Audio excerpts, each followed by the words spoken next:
Walking with the Norse Gods. From Vanir to Aesir to modern interpretation, the gods have merely morphed rather than disappeared.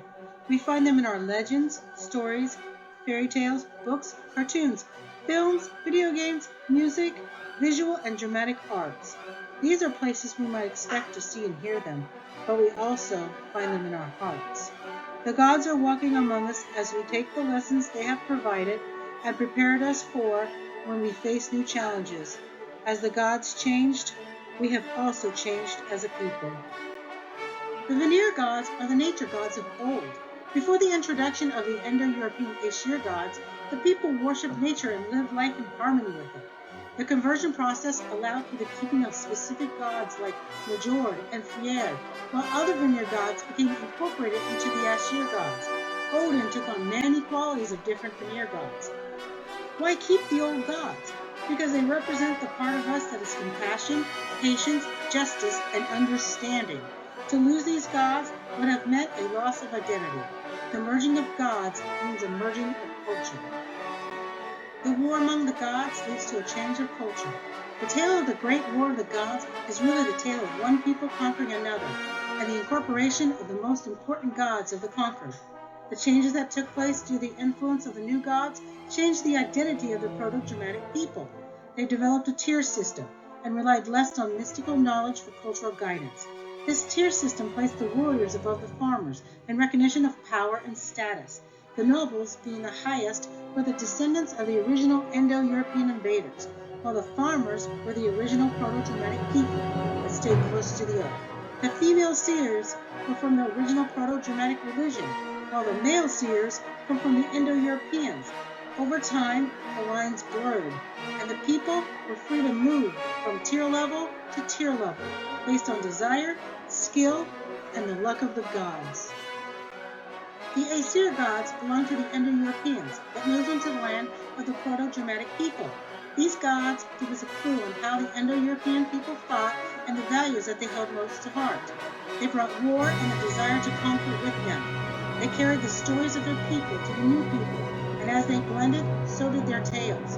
The new people had aspects of both cultures, but are now creating a new, unique culture of their own. Christianity changed the way people thought about themselves. Christians found in the Germanic countries also incorporated the old gods and their values. The concept of original sin was not known until Christianity. Though the kings accepted it readily, it took the rural areas hundreds of years to conform to Christianity. In some places, the tales lived on. The tales took on a Christian motif, but still were told in the original context. Thanks to the effort of people who wrote them down, we too can share in this part of the world. The past tales of our lives shaped us to the people we have come to know today. They enliven our imagination and carry us to worlds we would not have been able to go otherwise. As humans, we cannot let go of the past, as it contains the wisdom of the old. The spread of Christianity did not mean the death of the old gods, ways, and knowledge. Instead, these morphed into new forms and ideas, but the underlying values were carried on into modern times. Odin took on new characteristics, and the people had new heroes to emulate.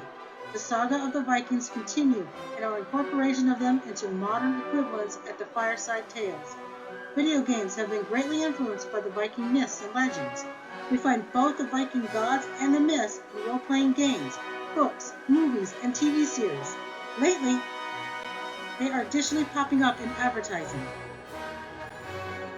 With Tolkien's stories, popular Viking series, remaking of Wagner's Cycle of the Ring, and the revisiting of Old Norse tales, a surge of modern Vikingism has risen to a new height. Modern-day people practice and live the old ways while still embracing the modern conveniences. The finding of additional artifacts has reshaped what we thought we knew of the Vikings. The surge in popularity has allowed new funding to go into Viking research. This research has added new shape and dimension to the Viking world. We have embraced the misinterpretations, the newly discovered facts, and created our own present versions of them. I tried to cover all of the modern ways in which we include our past beliefs. It seems that the hearth was the heart of the home. It is where our tales were told.